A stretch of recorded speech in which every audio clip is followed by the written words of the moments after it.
పొరపాటు యాడ్ రాస్తున్నారు కానీ అదేదో యాడ్లు వేసేటటువంటి సందర్భంలో గూగుల్ యాడ్ టైప్లో రాస్తున్నట్టున్నారు. ఆంధ్రుల ఆత్మగౌరవం కోసం బాబుని మళ్ళీ రప్పిద్దాం. బాబే అన్న విదేశాలు వెళ్ళిపోయారు, లేకపోతే దేశాంతరాలు వెళ్ళిపోయారు మళ్ళీ రప్పించడానికి. బాబుని మళ్ళీ గెలిపిద్దాం అనాలి. ఇక్కడేదో చిన్న పొరపాటు చేసినట్టున్నారు.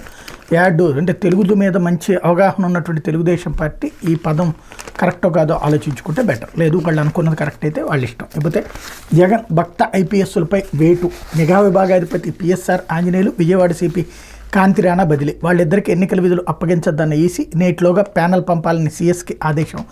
అధికార వైకాపాతో అంటగాగుతూ గత 5 ఏళ్లుగా ఆ పార్టీ అరాచకాలకు అడుగడుగునా కొమ్ము కాస్తూ వచ్చిన 2 సీనియర్ ఐపీఎస్ అధికారులపై ఎన్నికల సంఘం ఎట్టకేలకు బదిలీ వేటు వేసింది. నిఘా విభాగాధిపతి పిఎస్ఆర్ ఆంజనేయులు, విజయవాడ నగర పోలీస్ కమిషనర్ కాంతిరాణా ఎన్నికల షెడ్యూల్ వచ్చాక కూడా వైకాపాకు అనుకూలంగా ఏకపక్షంగా పనిచేస్తున్నట్టు ప్రతిపక్ష పార్టీలు ఇచ్చిన ఫిర్యాదులపై సమగ్ర విచారణ జరిపిన ఎన్నికల సంఘం చివరికి వాళ్ళిద్దరిపై చర్యలు తీసుకుంది. తరువాత స్థానాల్లో ఉన్న అధికారులకు బాధ్యతలు అప్పగించి తక్షణమే విధుల నుంచి రిలీవ్ కావాలని ఆదేశించింది. ఇక్కడే జరిగింది ఒకటి, రాస్తున్నటువంటిది ఒకటి.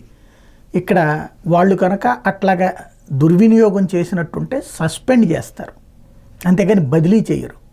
ఇక్కడ బదిలీ చేశారు అంటే అర్థం ఏంటి? ఆరోపిస్తున్నారు, ఇప్పుడు వాళ్ళ మీద ఆధారాలు ఏమీ లేవు కాబట్టి వేరే డిపార్ట్మెంట్లో పనిచేసుకొని ఎందుకు? ఎదుటి వాళ్ళకు ఒక అనుమానం ఉన్నప్పుడు ఎన్నికల టైంలో ఫెయిర్గా ఎలక్షన్ జరగాలంటే చేయాల్సింది అది. ఇంకోటి, ఒకప్పుడు ఇదే పిఎస్ఆర్ ఆంజనేయుల్ని తెలుగుదేశం మనిషి అనేవాళ్ళు. ఎందుకని?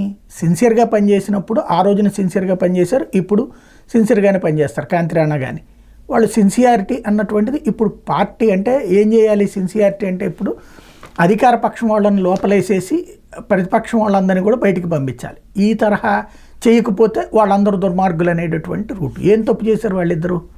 ఏ తప్పు బయటకు కనిపించింది అంటే తెలియదు. అదే 23 మంది ఎమ్మెల్యేలతో బేరమాడి స్వయంగా మాజీ ఏబి వెంకటేశ్వరరావు, మాజీ ఇంటెలిజెన్స్ చీఫ్ మార్పించినటువంటి విషయాన్ని స్పష్టంగా చెప్తే ఆ పాయింట్ మీద మాత్రం ఆయన్ని సస్పెండ్ చేయడం లేదా ఆయన్ని బదిలీ చేయటం, పెగాసెస్ లాంటి వాడినటువంటి వ్యక్తినేమో అద్భుతమైనటువంటి వ్యక్తి అని చూపించే ప్రయత్నం చేస్తారు. ఎక్కడికి పోతున్నాం మనం అంటే ఇక అంతే, ఎక్కడికైనా పోతుంటాం. ప్రస్తుతం నిజం